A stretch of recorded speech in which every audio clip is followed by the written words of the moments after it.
Вновь с удовольствием пожелаем всем доброго вечера. Вы продолжаете смотреть телеканал ТНВ, и снова с вами вечерняя игра. И мы ее вечерние игровые ведущие.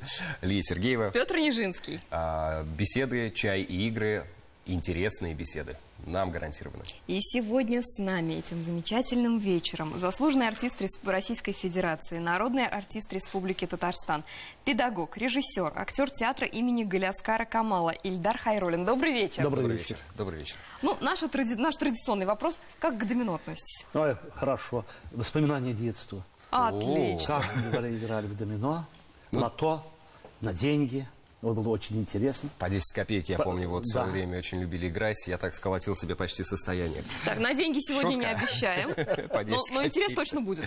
Так, да, давайте по 7 штучек. разберем. Так, 3, 4, 6, 7. Это убираем лишнее. Как профессионально сразу, а? Человек играл в детстве. Опыт чувствуется. Так, чей ход? Не мой. 0-0, 1-1, 2-2. Нет, нет. 1-1? И я точно нет. Хорошо. Так. А я думала, мне уже сейчас в лабаз придется идти. Вот так вот. Точно, это же штука лабаз называется. Да? Лабаз. Лабаз. Ну, Ильдар, для вас, наверное, большинство интервью начинается с вопроса: а как вы стали актером? Это мы уже знаем. Мы не будем мы немножко банальщиной усложним заниматься, этот вопрос именно. А как вы стали актером именно Камаловского театра? Тоже случайно? Совершенно случайно. Вообще, ведь, чтобы стать актером Камаловского театра, надо знать хорошо татарский язык. По окончании 8 класса я не знал по-татарски. Но знал так: здравствуйте, исямисес, кушать хочу, ашися киля. Ну, самое главное. Да. Ну, на моем уровне, в общем. Да, примерно. Ну, ведь, понимаете, детский сад. Я жил на улице Островского, здесь, вот сейчас, на месте нашего дома, баскет-холл. И учился, ходил я в детский сад на Айвазовского, на русском языке. Потом я учился до 5 класса в 5-й школе. Потом мы переехали, но все равно в русской школе. И как-то это ушел татарский язык. Но у меня было так желание, появилось желание. Я пришел в театральное училище подавать документы. Тогда был директором, хочу помянуть его добрым словом, Арно Львович Шапира. Удивительный человек. Значит, вот он поднял театральное училище на большой уровень. Я к нему... Он случайно увидел, как я подаю документы. Куда подаешь? Я на русский. Как на русский? Ты посмотри на себя. То есть вот кого ты будешь в русском театре играть? Давай только в татарский. А я в татарский не знаю. А желание было все же большое желание. Я быстренько, было время, там 4-5 дней, я по слогам выучил татарскую басню, стихотворение. И, слава богу, и чудо надо было без текста, там, с воображаемым предметом. Кое-как я прочитал и показал этюд. Мальчик идет по улице, кушает летом мороженое тает, и первый шаг того, что вот как вроде бы я почувствовал себя как актером, что вот когда закончил этюд, в комиссии, приемной комиссии сидели Марсель Салимжанов и Ревкат Бекчентаев, папа Фарита Бекчентаева, они выбирали курс вместе. И когда я закончил этюд, Ревкат Бекчентаев зааплодировал. Тогда я подумал, надо же что-то, значит, у меня что-то получается, я вроде бы на правильном пути. И так пошло. То есть вы настолько вжились, да, вот в образ этого мальчика с мороженым, да, что комиссии понравилось. Ага, а потом пошло уже. Нам повезло с хорошими педагогами, требовательные педагоги. Я не знал язык, но ведь надо было учиться языку. И по станречи у нас Асия Хайруллина была, прекрасный педагог по станречи, покойно. Она велела мне, говорит, или я тебя сейчас выгоню, или будешь учить. Я стал учить, купил детские книги с большим шрифтом и по слогам учил татарский язык. Ну, вроде чучку научился, чучку. Не могу сказать. Сейчас как? Ну, вроде чучку есть, могу. Я вот представила эту строчку в резюме. Актер, играю в спектакле с татарским разговорником. Ну, не совсем. Акцент есть, конечно. Аппарат уже расположен на русскую речь, поэтому разговорный аппарат тоже, наверное, есть. Интонация где-то. А не было вот Очень этого интересная языкового история. барьера, когда вот в первый раз вышли на сцену, и надо играть на татарском, а там зрители сидят? Да, вот именно первый выход на сцену в таком новом амплуа для вас. Нет, ведь когда спектакль уже выходит, там ты готов на 100%. Готов на 100%. Там часто у нас спрашивают, как вы столько текста выучиваете? Но ведь, поверьте, самое легкое в театре – это выучить текст. Он связывается с внутренним состоянием. Там много своих проблем, но самое легкое – это текст. Он привязывается к мизансцене, к внутреннему состоянию.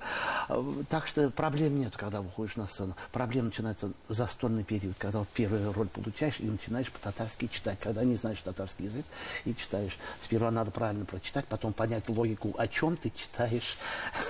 Потом уже надо учить. Такая целая внутренняя работа И сильно вот по идет. поводу, кстати, как раз учить. Вы теперь и очень заслуженно известный педагог в актерском деле. Но очень интересная такая фраза прозвучала от вас и ваше мнение, что не стоит студентов с первого же курса театрального училища Приобщать заставлять их играть как-то к на подмосткам сцене. прямо, Не да. то, что не стоит. Категорически запрещено. почему Это так? сейчас начали практиковать, а когда старые, вот 60-е, 70-е годы, когда старые педагоги были, это нельзя. Но смотрите, а как они могут выйти на первом курсе и играть? Они же не умеют играть. Дело суть не в игре, а в существовании в сценическом действии. Они же не умеют существовать. Ведь в любой профессии есть какие-то элементы своей профессии, элементы актерского мастерства в данный момент. Видеть, слышать, органично существовать в предлагаемых обстоятельствах. Пока этому он не научился, пока он не видит, не слышит своих партнеров, как он может выйти на сцену и что-то делать. У нас год проходит, чтобы вот, полный первый курс уходит на то, чтобы вот актер вышел, студент вышел на сцену свободный, раскрепощенный и сказал несколько слов. Рождение слова само уже большой процесс. А вы знаете, самое интересное, с чего я начинаю преподавать, вот когда с 1 сентября, вот, чтобы показать, как это сложная работа. Ведь актер, будущий актер, студент, он должен сперва на первом курсе поверить в себя. Что значит поверить в себя? Он должен понять, что он уважающий себя человек и уважающий других человек. Стать таким достойным человеком общества. Первый шаг к этому – это взять и посмотреть в глаза партнера и сказать «здравствуйте» собеседнику. Вот у меня 4 года все занятия начинаются с этого. У меня студенты поворачиваются друг к другу и говорят «здравствуйте» друг другу, глядя в глаза. Не просто там это безразлично. Здравствуйте. Да. Не безразлично, там это «здрасте» или сквозь зубы «здрасте». Нет, передать свою доброту, свое положительное отношение к собеседнику. «Здравствуйте». И вот тогда человек, когда человек свободно может этим орудовать, вот он почувствует себя настоящим. Сколько они «здравствуйте» у вас говорят? Первые полгода? 4 года. 4 года «здравствуйте». 4 года начинаем каждое занятие с этого, да. То есть, получается, все-таки первый курс театрального – это больше такая психологическая подготовка человека? Да, первые 2 курса. Первые Даже 2 курса идет школа, закладывается школа. Фундамент такой называемый. Да, фундамент существования на сцене, в сценическом действии. Даже, я уже сказал, рождение слова – это очень большой. Почему я хочу сказать? Что я хочу сказать? Здесь должно появиться, и только потом начинается действие. Понимаете, это очень сложный процесс, очень трудоемкий процесс. И 2 года у нас уходит вот на приобретение школы. А 3-4 курс, там уже то, что мы приобрели, уже накладывается на отрывки, на диплом. Там уже, в общем, можно студента даже на сцену, да, выпускать, да, там уже. То есть все-таки получается, что не может быть актер скромным человеком, который так вот немножко в себе не уверен. А на сцену вышел, как шарахнул. То есть все-таки полно таких случаев, полно таких примеров, очень много. Это уже от того, что скромный или не скромный. Бывает только тихонько. Но это задача преподавателя, наверное, разглядеть, вот я чуточку иногда... Нет, это состояние души человека. Вот я как-то отдыхали в дом отдыха в Плёсе, я вот пару раз встречался с Евгением Евстигнеевым. Да, видел, как он в жизни. Скромнее человека я не видел. Он тихий, он такой, в стороночке сидел, к нему подбегает, а это его так напрягало. А выходит на сцену, и Всё. король экрана и король сцены. Ну, лучшего актера трудно назвать, чем Евстигнеев. Давай мы сейчас тоже так Интересно. Это состояние души, скромность, некромность. Состояние... Скромненько выпустим короля телеэкранов, да? Кинг-Конга, я бы даже сказал. Кинг-Конг телеэкранов. Реклама на нашем канале.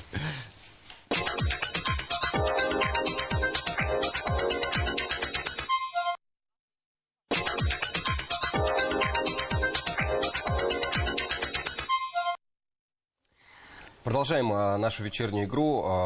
Такой хороший момент у нас остановился. Мы стали говорить о студентах. Все когда-то были студентами. Я надеюсь, что все. И это прекрасная пора обучения, получения действительно какого-то фундамента, дорогу в жизни, как это хорошо говорилось.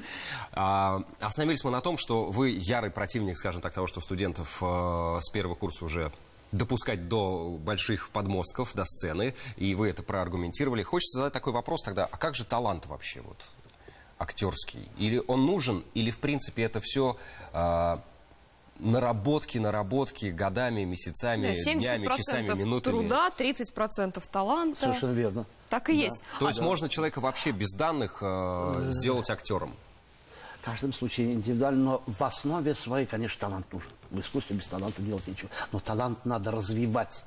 Развивать посредством профессиональных навыков. Есть какие-то элементы, много. Вообще... Профессия актером, я всегда говорю на первом же занятии, что мы не делаем актеров. Часто к нам приходят родители, вот, сделайте из нашего ребенка актера, или он сам приходит. Ну, делайте из такое меня актера. бывает? Невозможно сделать актера.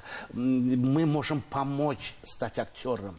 Мы объясняем систему упражнений, наблюдаем, чтобы человек не ушел в сторону, чтобы на правильном пути был. А остальное вот это... То есть внутренний ресурс он должен черпать из себя, ну, грубо говоря. Да. Он должен изыскать, поинтересоваться своим нутром, какие у него запасы есть, какие эмоции есть. И он должен это все вытащить сам, а мы только помогаем. Любой бриллиант огранки-то требует. Нельзя так, что вот он талант, он вышел на сцену, все, зал восхищения. То есть самородок, а ювелирчика никто не отменял. Вы знаете, это очень здорово наблюдается. Вот, видишь, хороший актер, вышел, играет хорошо, играет, школы нет. Сразу видно, школы То есть нет. самодеятельность, все равно. Да. А разочарования в вашей жизни, связанные со студентом, присутствовали? То есть действительно вот потрясающие у человека данные, но полно. Лентяй или лентяйка. Лентяй. И потом как-то вот у человека образ мысли меняется, он изменяет в своей профессии, вкладываешь в него много сил, обучаешь, но потом он выходит, он здорово начинает играть, а потом то ли нельзя обвинить человека, то ли у него другие интересы появляются в жизни, то ли другие цели, понимаете, и он уходит из профессии, уже снисходительно смотрит на театр, на этот вид искусства, который для нас священный, который прививаешь 4 года, что театр, искусство, но это вы как от себя отрываете, отдаете, постоянно делитесь. Да, это своя душа. Как же? Без этого невозможно. То есть вы переживаете, когда вот такие ситуации Конечно, происходят? очень переживается, очень. Потому что много случаев. Вообще ведь коэффициент полезного действия в театральном училище, вообще в театральном курсе, на театральном курсе очень небольшой. Скажем, если вот выпускается с курса 15 человек, 15 человек, и через 5 лет 5 человек работает в театре, курс удался. Вот такой даже, да, процентное соотношение? Как говорил тот товарищ из мультика, маловато будет. Побочных явлений, когда, девушкам в основном, мужья не разрешают работать в театре, я не все женщины. То есть это часто встречающаяся, да, история? Ребятам кому-то не хватает финансов, они говорят, на эту зарплату я не могу работать, я пойду в частный бизнес, и они доказывают свои... талантом бизнесмена, что могут они в другой работе работать. Но в то же время это и прекрасные были актеры. А за спиной школа-то у них какая? Всегда сыграть могут. Да, и в этом вы правы, понимаете? Ведь мы преподаем... Актер не только должен быть актером, он должен быть гражданином, человеком, который разбирается и в истории, и в литературе. А это идет через педагога. Я должен быть приготовленным к занятиям, потому что у нас не институт благородных девиц, у нас ребята все эмоционально взрывного характера. Они ищут, задают очень странные вопросы. Например, самый странный вопрос, который вам задали ребята. Нет, так невозможно сказать. Вы не подскажете, как пройти библиотеку? И по религии, и по литературе, и по искусству, и по всем видам, и по политике они задают, и по истории своего родного края задают такие вопросы, что я теряюсь, но я не могу не ответить. Я прихожу домой, беру энциклопедию или ковыряюсь в Википедии. Но если я на другой день не приду и не отдам им ответ на их вопрос, мой авторитет очень пошатнется. То есть вы как действительно, гуру для них своего рода в тот момент. Просто мне интересна эта работа. Ну вот, к Хорошо. слову, про священное искусство. Все-таки театр, это считается свобода, это та площадка, где люди творят. Считается. А нужна ли этой площадке вообще какая-то цензура? Потому что частенько такое вещают с подмостков, что просто вот Например, Ну, могут и конкретный мутюкнуть. вопрос, что вещают? И матюкаются, И и матюкаются. непотребщину демонстрируют. Полуголые могут выскочить. Вот А как могут раз и не Могут и полу. в зал стейдж-дайвинг совершить. Ну, прыгнуть. Я тогда остановлюсь. Цензура. Сейчас много спорят о том, что ненормативная лексика. Давайте, я к этому как раз готов. Не, ну сейчас-то, конечно, на законодательном уровне это закрыта тема, нельзя. Как закрыто? А Нету нет, такого. не закрыто Нет. разве? Ну, на телевидении как минимум. Понимаете, говорят нельзя. Вот, по-моему, это говорят люди, которые не понимают, что такое театр и для чего он существует, и что такое ненормативная лексика в театре. Вот никто не будет спорить, что в общественном месте, где я нахожусь, в комнате, скажем, несколько человек, и кто-то использует ненормативную лексику при дамах, вообще в обществе, я, как участник этого события, должен ему сделать замечание. Нельзя в общественном месте. Это никто не спорит, так должно быть. Но, приходя в театр и становясь зрителем, я пришел смотреть произведение искусства.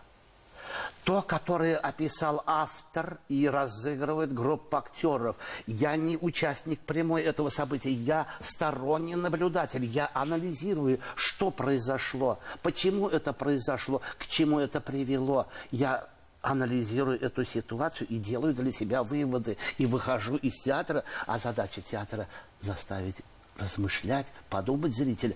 И выйдя после этого спектакля, я начинаю размышлять, почему он матюкнулся, почему он использовал ненормативную лексику. Я для себя урок получаю. Но здесь есть другая странность. Значит, есть, конечно, разумный смысл должен быть. А разумный смысл – талант. Вот для чего режиссер, два типа режиссера есть. Почему вот кто-то, талантливый режиссер, вставляет ненормативную лексику в спектакль. Для чего? Ну, как-то, чтобы усилить эффект, наверное. Вот, чтобы раскрыть внутреннюю сущность персонажа, показать его эмоциональный настрой. А бездарный режиссер, он это использует для того, чтобы, как бы говорится, привлечь внимание. Самовыразиться. Эпатаж такой, да, эпатаж работает. Вот. Ах, вот посмотрите, что я придумал. Нет, в театре один элемент – это талант. Что такое талант? Господь Бог талантливому режиссеру дает талант художника, божественный дар. И вместе с этим даром Господь Бог награждает художника и цензором, не государственного, не чиновничего цензора, а цензора божественного, который определяет словами этичность, тактичность и врожденное чувство хорошего вкуса. Вот когда... Интересно получается. То есть матюкнуться-то можно из чувства Можно, хорошего но вкуса. для чего? Могу привести пример. Мы не за пик не успеем. А? Я шучу. Ага. Этим летом, в начале лета, приезжала выпускная студия школы-студии МХАТ. Школа-студия МХАТ, в Качалском театре они играли. И, значит, они вербатим показывали, что такое вербатим. Сейчас новое такое направление. Не спектакль играют они, какое драматургическое произведение, а берут у стариков далеко за 80 интервью у своих знакомых стариков, перекладывают на себя это, то, что он рассказал старик, и играют это. И вот прекрасно, совершенно шедеврально они вот играли. Это курс был такой талантливый, школа потрясающая.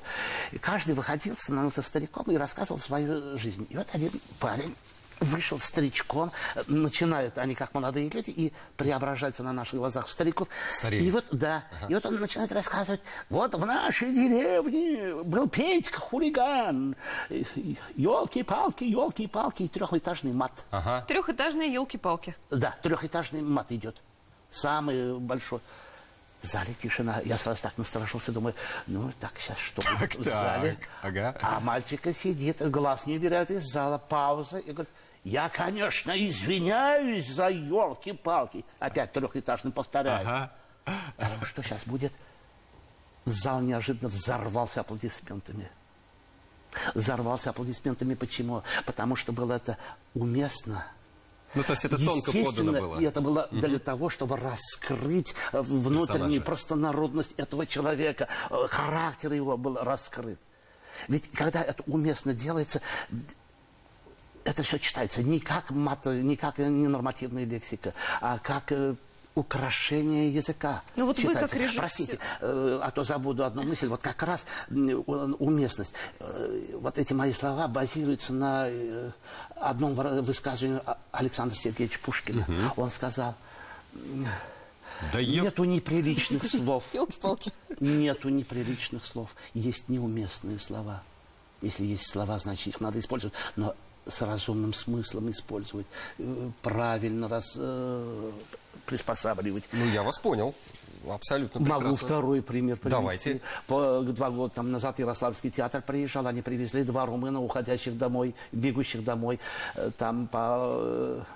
действию 2 румына. Это спектакль называется? Или они реально 2 румын привезли? Нарушили закон. И отправили домой. Ага, и они бегут на такси. По такси там еще они совершили. Им надо было спрятаться. Муж с женой, бомжеватые такие.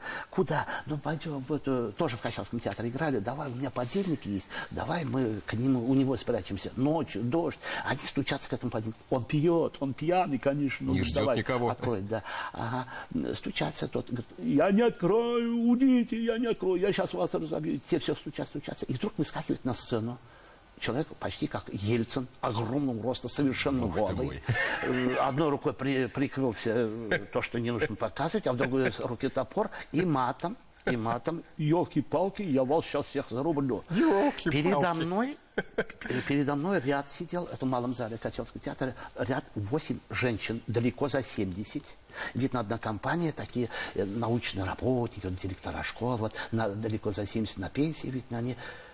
Как только вышел этот голый мужчина и выразился матом, ненормативная лексика пошла. Я думаю, сейчас у меня все эти бабушки упадут в обморок. Или встанут и уйдут. Подобного. Аплодировать начали? Не дрогнул у них на лице. Они внимательно досмотрели. Только легкий румянец коснулся Они щек. аплодировали. Почему? Потому что было здорово для раскрытия внутреннего содержания персонажа. Это читается. А вы, похоже, частенько ходите в другие театры смотреть. Как же обогащается? Надо же... Ну, а вы, как режиссер, готовы вот эти вот елки-палки с топором наперевес в свои спектакли? Нет, я не такой талантливый. Нет, для этого надо созреть. У нас вот в театре был пример. Вот у нас... Да на завод, вон зайдите, там все созревшие уже. Это завод, а это... Нет, это там, это в обществе, а это на сцене, У нас был случай, немая кукушка, Фарид Бечентай ставил, там финский татарин и наш татарин во время финской войны встречаются в лесу. И нашего татарина НКВД хватает, и допрос, глупый допрос. Фарид, мой ученик, талантливый человек, он ввел там, когда НКВДшник уже его замучил своими глупыми вопросами, наш татарин, сказал матом, ну не совсем там мат, но такое, с многоточиями, и ударил НКВДшника. Там даже не звучало что-то, там только первое слово было, которое даже там мата нету, но такой шум был. Но для этого Фарид должен был созреть, а я не могу вот к этому созреть, я не такой талантливый, это созреть надо. Очень интересная вот точка зрения, прям... Мы пересмотрели свои позиции. Не пересмотреть, здесь проблема в другом. Нужно воспитать себя, своих детей, понять, зачем мы идем в театр, что мы анализируем. У нас вот этой культуры нету. Иногда смотришь в зал, папа с мамой и 10-летней девочкой или мальчик с ними. Понимаете, идет спектакль, папа с мамой внимательно смотрит на спектакль смотрит, а ребенок сидит с компьютером играет. Ну, ты же привел ребенка, объясни, куда вот ты привел ребенка, что здесь надо делать, смотреть спектакль, поразмышлять. Нет, 2 акта подряд ребенок играет на компьютере. А вот это уже печально. Вот, да, а мы не воспитываем, надо воспитать. Тут нужно на сцене говорить, когда ж помрет Wi-Fi в театре. И здесь заглушка для 3G. Я предлагаю нам сделать небольшую паузу в разговоре и обратить внимание на экран, у нас есть сюжет. Ильдар Аубилян, я уже знаком как бы с детства. Мы росли на их спектаклях. Вот. А в театре Вообще с 90-го года я работаю, с тех пор и знаком. Ну, я в театр пришла в 92-м году, и буквально через года два он уже пригласил меня на совместную работу на постановку сказки. Ильдара Зинуровича я уже знаю очень давно, даже с юности сказать. Познакомился с ним я на празднике стихов. Ильдар, о нем можно говорить целый день, потому что я его знаю с 17 лет. Ильдар бы это величина в театре, считается очень большая. Он и режиссер, и актер, и человек хороший. Мне хочется о нем рассказать, что он очень человек творческий, темпераментный, со своим видением. Для меня он уже в то время был светлым, отзывчивым человеком. По его словам, я поступил к нему в театральное училище, он был моим мастером, чему я очень благодарен, потому что именно этот человек смог развить меня как актера, дать мне жизненные навыки, актерские навыки. Я ему очень сильно благодарен. Его, когда снимали, говорили, удивительный, очень такой актер, которого надо снимать и снимать, когда он еще молодой был. Я совсем была юной девушкой, и мы приехали первый раз в Альметьевский театр вместе работать с ним. Но дело в том, что я там заблудилась, и Ильдар искал меня. Интерес момента с ним всегда бывает уже. Нет, таких вещей не расскажу. Ильдару Зинуровичу я хочу пожелать, во-первых, крепкого здоровья, так как здоровье – это залог всего. Если есть здоровье, есть и успех. Ильдар быть всегда таким же темпераментным, таким же вдохновленным, всегда таким же желающим работать, ищущим. Желаю, чтобы у него был такой же оптимистический дух. Работал везде, не только в театре. Учил детей, ставил везде, потому что он должен быть всегда в форме. Здоровья всем близким и родным. Удачи, богатства, успехов, всего наилучшего. Ну как, правда про вас коллеги сказали?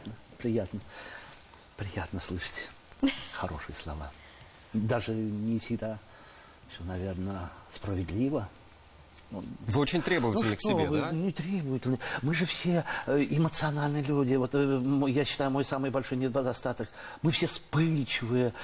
Правда, я быстро отхожу, но первая реакция у актеров так и должно быть. Но мне кажется, актеры, наоборот, всю свою жизнь занимаются тем, чтобы познать вот эту вот палитру эмоций и уметь ее контролировать. Разве нет? Вот как раз контролируют на сцене, в творчестве, а в жизни вот это как. То есть в жизни вы... Да, в жизни это всплеск. В нос можете дать. Первый что? А потом начинаешь думать, а зачем я это сказал? А правда, что именно поэтому вы на премьерах своих спектаклей в качестве режиссера никогда не сидите в зрительном зале? Откуда вы знаете? Вы готовились? Не могу заорать. Ну-ка, что ты делаешь? Прямо во время премьеры? Бывало Да, такое? нет, я никогда, я даже к сцене близко не подхожу. Ну, что-то, если вдруг актер не так сыграл, как я хотел, я могу закричать. Это не от того, что я такой нахал или такой самовыражаюсь. Нет, просто всплеск эмоций может неконтролируемо выскочить.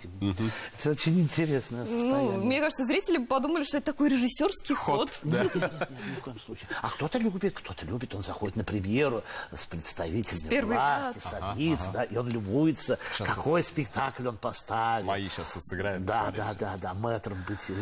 Но у нас театр такого нет. У нас как-то вот все очень волнуются, очень переживают. И главное, вот я почему еще не в театре, я должен на слух ощущать, что происходит на сцене. А где вы тогда премьеру проводите? То есть за кулисами, где-то в кабинете у себя, по приемнику? Нет, за кулисами. Слушаешь, что идет на сцене, и идет передача моей энергии передача туда на спектакль. Это не отключаешься, это идет от тебя еще волна. А от тебя как от режиссера или от тебя как от актера? От режиссера. Я поставил этот спектакль, и идет от меня волна. Ну, может, и актерская тут я считаю, что это помогает, это держит. Это очень четко. Еще очень любопытную вещь мы прочитали в одном из ваших интервью. Вы сказали, что режиссер не имеет права никому доверять. Это так очень сложно, наверное. Я не мог им так сказать мысль. Вы, может быть, были на эмоциях просто. После как раз премьеры. Доверять. Понимаете ли, я не могу себя относить, как что я вот профессиональный режиссер. Нет, как-то в воле случая я вот вошел в это дело просто. Я актер, который иногда ставит спектакли. Иногда. Их, по-моему, больше 50 уже, иногда. Не 50 поменьше, чуть-чуть поменьше. Где-то 40 я считал. Ну, это да, это совсем иногда. Понимаете, не то, что доверять. 40 человек говорят, вот пьеса плохая в труппе. Читает пьесу и говорит, вот пьеса плохая. Один человек, режиссер, увидел эту пьесу. Увидел и знает, как ее ставить. И вот в этом деле он не должен слушать никого. Только себя. Свой творческий настрой. Ага, я увидел, я должен ставить. И он должен убедить актера в своей правоте, в своей интересе, не в интересе, в том, что это будет интересная работа. И он должен объяснить, заразить актеров. А как вот это вот сделать? Как? Ну, кричать бесполезно, Нет, правильно? Не кричать. Топать ногами, хлопать руками. Словом. То есть Сперва было слово. Объяснить, как он видит. Что мы... Первое, что в театре, что мы ставим, почему мы ставим, что мы хотим сказать этим произведением. Вот это основополагающий вопрос. Что мы хотим поставить и для чего мы это ставим. Мысль какая. А потом уже по персонажам идет. Ведь один и тот же спектакль, скажем, Гамлета, Шекспира ставит 1000 режиссеров. Но он всегда разный. Уже не 100 лет. Да, и не да. Это всегда разный спектакль. От чего? Потому что каждый режиссер видит свои, по-своему, и у него свои акценты. Свои акценты. Это очень... Даже когда в спектакле 2 состава, 2 героя, 2 героини, разные спектакли. Получается, разные спектакли. В нюансах это те, кто ставил, кто играет, это очень чувствует. Разные спектакли. Это очень сложно. Мне кажется, это вот очень сложно действительно донести до актеров, если они, прочитав пьесу, говорят, пьеса не очень. Ёлки-палки. Не очень какая-то. Ну и что? Вот, во-первых, Марсель Хакимович Салимжанов был юристом по первому образованию. Он оратор, он мог кого хочешь убедить. И вот эта школа перешла сейчас к Фариту. И Фарит тоже может очень точно объяснить, что он хочет. И на основе его работ уже актеры доверяют. Ведь когда говорят, в интервью часто спрашивают, ваша любимая роль, какую вот роль вы удачно считаете? Не в роли дела, не в роли для актера дела. Я всегда студентам говорю, ребята, не гонитесь за ролью. Главное для актера найти своего режиссера. Того режиссера, который тебя понимает с полуслова, который в тебя влюблен, который тебя любит. И ты должен безгранично доверять этому режиссеру и понимать с полуслова. Вот только когда вот на этом уровне, когда друг друга понимают, получается хороший результат труда. Там даже хоть маленький эпизод, но это будет творческое начало, там будет найдено вещь. Коллега? Прекрасная. Ты меня сейчас с полуслова поймешь? С полуслова. О любви режиссера к своим коллегам, о любви помощника режиссера к своим коллегам. Это очень хорошо вы сказали, прям, эх. Но сейчас мы еще и очень хорошие элементы телеэфира предоставим посмотреть нашим телезрителям. Снова рекламный блок. Оставайтесь с нами. Скоро вернемся.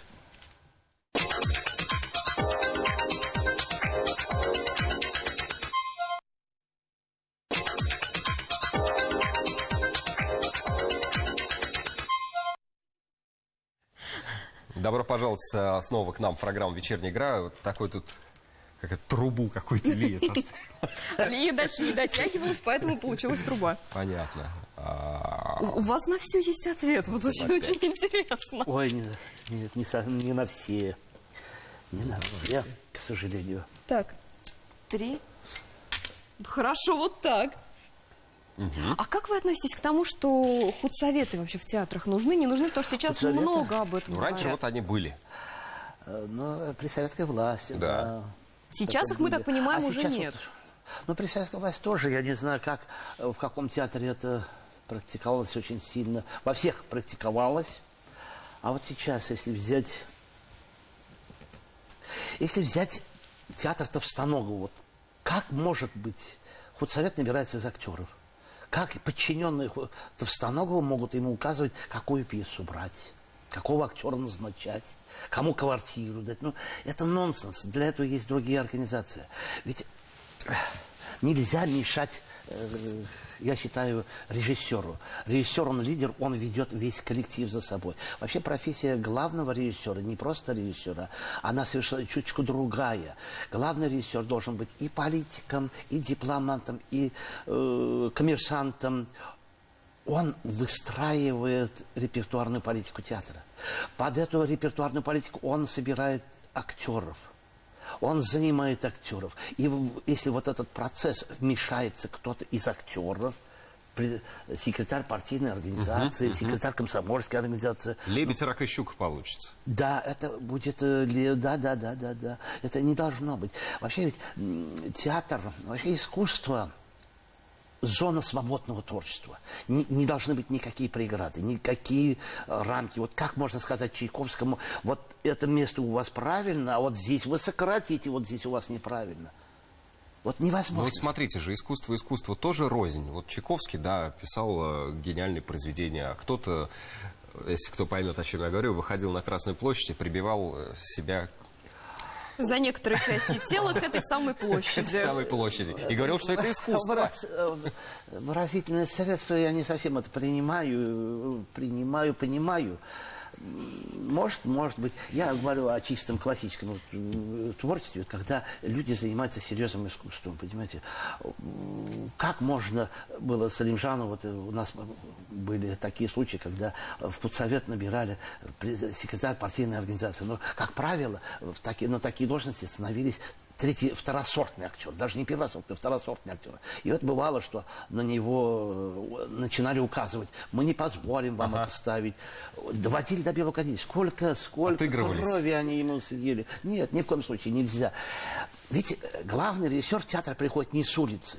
Его знакомятся с ним на уровне министра культуры, узнают его всю подноготную, какое творчество, какие его потенциалы.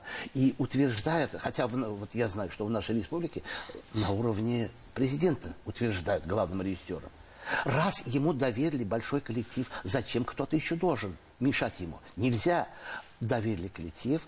Если что-то не так, спрашивайте с одного человека, с главного режиссера. Он ответственен. Зона ответственности его конкретно. Да, за творческую и за производственную деятельность он отвечает. Если он не справился с этим делом, замените его. Но не надо мешать. В искусстве нельзя какие-то преграды ставить. Вот и вот снова мы вернулись к вопросу цензуры. Да. Да, вопрос такой очень интересный. Да, он сложный. Кто-то думает по-другому, но это лично вот мое мнение. Знаете, долго можно спорить о театре. А можно и восхищаться, и смотреть. Да, давайте вот прямо сейчас так виртуально театр и посетим. Да.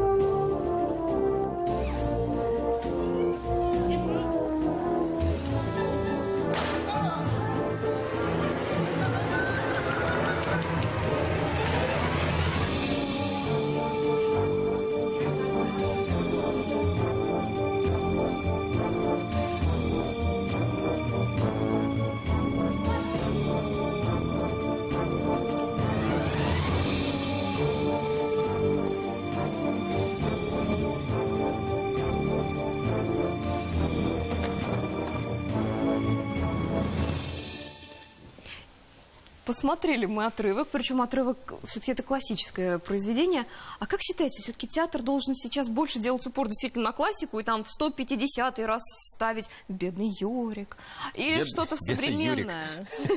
«Бедный Юрик», современную интерпретацию. Театр должен ставить хорошие пьесы, Прежде отвечающие злободневным вопросам нашего существования сегодняшнего дня. Ведь почему берутся за классику? Это говорит о том, что сейчас очень оскуднела современная, качественная современная драматургия. А что ж она так оскуднела-то? С чего? Почему не пишут? Личности оскуднели, личности нету. И затем не могут... Поток информации так большой, что не могут побежать в Подумать этих некогда. новостей и понять, что сегодня злободневно. Ведь раньше худо-бедно, но была, значит, коммунистическая идея, идея патриотизма. Вот туда все это, соцреализм туда был направлен. А сейчас что? У нас нет каких-то ценностей. Нам сказали после 90-го года, зарабатывайте. Все, лафа кончилась, квартиры будете покупать, в отдых будете покупать. Первое место вышло деньги. Да. Ну, конечно, талантливый человек может и в этой сфере найти то, о чем сказать. У многих драматургов нету мысли, что сказать. О чем писать? О чем писать, да. Что сказать. А написать и сказать надо. А сказать надо. Почему вот к классике обращаемся, многие режиссеры классики. Ведь что такое классика? Классика написана произведением не только десятилетий, много веков назад, скажем, Шекспир 400 лет тому назад писал. Но в этих произведениях на опыте многих поколений рукой великих писателей описаны проблемы, ситуация того общества, которое задевает сегодня нас, которое волнует и они есть в нашем обществе. Мы находим ответ, почему это случилось, к чему это привело и как можно было избежать этих катаклизмов, этих событий на опыте. И вот берут и ставят спектакли. И здесь начинается проблема. Мы находим в классике современное звучание. Талантливый режиссер, как я сказал, с Божьим даром режиссер, с божественным даром. Он очень осторожно обращается с произведением и ищет современное звучание. Отголоски такие какие-то, да? Ага. И вот здесь проблема есть современные спектакли и есть осовремененные спектакли. Это когда не очень талантливый режиссер начинает осовременивать спектакль. Что это такое? Путем искусственных эффектов он создает эффект современности. Во многом это бывает за счет внешней атрибутики. Приведу пример такой чисто теоретический. Да, хорошо. Скажем, Макбет. Шекспир написал 400 лет тому назад. Только подумал я почему-то именно об этой пьесе. На каком-то спектакле Макбет выезжает на Мерседесе. Ну откуда? Возьмем Евгений Онегин, народное гуляние. Крепостные мужики на народном гулянии гуляют в одежде ОМОНа. Я так теоретически говорю. Но откуда это? Ведь это вносит непоправимый урон содержанию пьесы. Они художники, идеи они автора. так видят. Это нарушает, да. Я прихожу в театр и смотрю классическое произведение, там должна быть стилистика. Я смотрю, и я хочу найти там ответы на свои вопросы. Я слежу за их ситуацией, за их переживаниями, за их эмоциями. Ведь что ни говорите, наш театр, русский театр, психологический русский театр, из которого вырос татарский театр. Это театр переживания, когда на сцене проживают, а в зале сопереживают. Нам хочется сопереживать, найти ответы на свои вопросы. Поэтому очень болезненно относится... То есть, на самом деле, по вашему мнению, получается, не нужно выезжать на Мерседесах, одевать форму. Надо сохранять. Покажите аутентичность, а уже человек призвуки в своей душе найдет и перенесет на современные реалии. Совершенно верно. Вы хороший ход получили. Прелестно. Спасибо вам. Благодаря сегодня мы... А есть второй еще аспект. Вот когда классику начинают сокращать некоторые режиссеры. Берут и сокращают.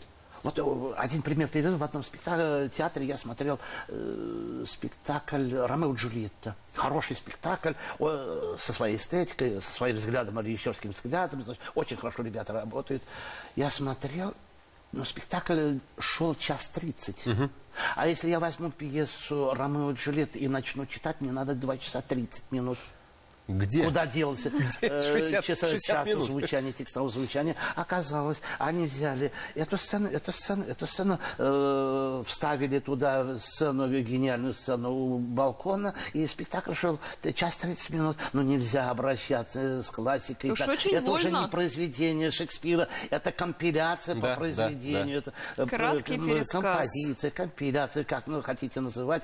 Купированная версия это можно назвать. Да, и вот на это начинается начинаются прыжки, скачки, начинается зрелище. Почему так сделал, спрашиваешь? Говорит, ведь все же надо какое-то зрелище, чтобы было. Экшен. Да, если кто-то хочет зрелище, надо идти в цирк. Там собачки, там акробаты. А театр, заведение интеллектуальное, которое должно заставлять думать и размышлять после спектакля. Человек должен не выходить пустым. Он должен думать и размышлять, что посмотрел и какой урок он получил от этого.